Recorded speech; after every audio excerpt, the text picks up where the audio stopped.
Vladimir Putin, President of the Russian Federation, Excellencies, Heads of State and Government, distinguished delegates. I would like to express my sincere gratitude to President Vladimir Putin for hosting the 16th BRICS Summit. This gathering represents hope in our pursuit of effective multilateralism to address the pressing global challenges we face today. As the newest member of the BRICS family, Ethiopia is prepared to engage constructively in fostering a multilateralism that serves both developed and developing nations, anchored in the principle of equity. Our world is rapidly evolving with a multitude of crises that demands wisdom and thoughtful approach. Excellencies, it is crucial to acknowledge that economic growth in developing countries is often challenged by unfair global financial systems. The imbalances in our global economic framework are driving rising inequality, inflation, and unemployment, making collective efforts more urgent than ever. The calls for climate action and climate finance continue to be ignored even as the crisis deepens. In the middle of these challenges, however, I see a tremendous opportunity in BRICS. With its collective voice representing nearly half of the global population and over a third of global GDP, BRICS has the potential to be a transformative force for a more equitable world order. Excellencies, intra-BRICS trade, investment, and tourism can ignite economic growth that not only benefits our member states, but also serves as a model for cooperation and solidarity in addressing global challenges.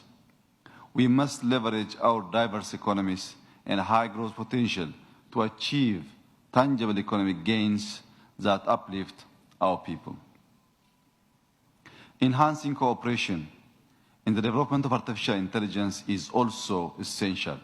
I strongly support the proposal made both by President Putin and President Xi on this matter. Furthermore, the expedited consideration of membership requests to the new development bank will serve to enhance alternative financing, particularly for infrastructure projects that are crucial to our development. I believe BRICS is uniquely positioned to galvanize support for a fair and representative multilateralism. Together, we can champion reforms that address the concerns of developing nations and ensure that their voices are heard on the global stage. Ethiopia, in particular, wishes to emphasize that the reform of the UN Security Council deserves our attention. We have confidence that the countries at this summit will prioritize Africa's representation in the UN Security Council, adhering to the common African position. This is not just about representation. It is about justice, equity, and ensuring that all nations can contribute to global governance. Mr. President, Excellencies, Ethiopia exemplifies the practical relevance of our partnership, embodying the hope and potential that BRICS represents. Our nation, now the third largest economy in sub-Saharan Africa, is endowed with a young and dynamic workforce, vast arable land, and abundant renewable energy resources.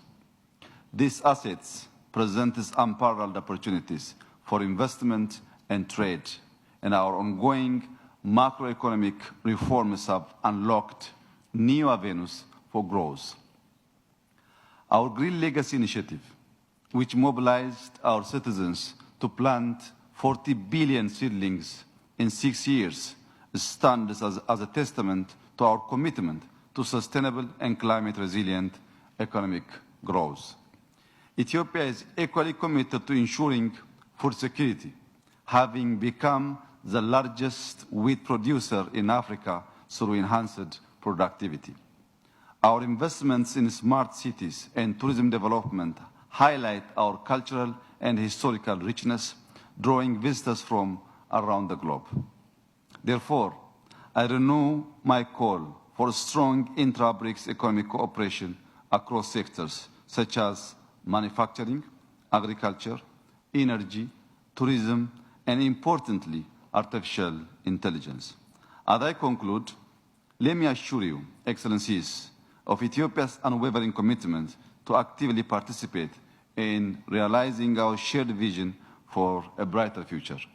Let us ensure that our partnership not only addresses our immediate challenges, but also lays the groundwork for a more equitable and inclusive multilateral world. I thank you.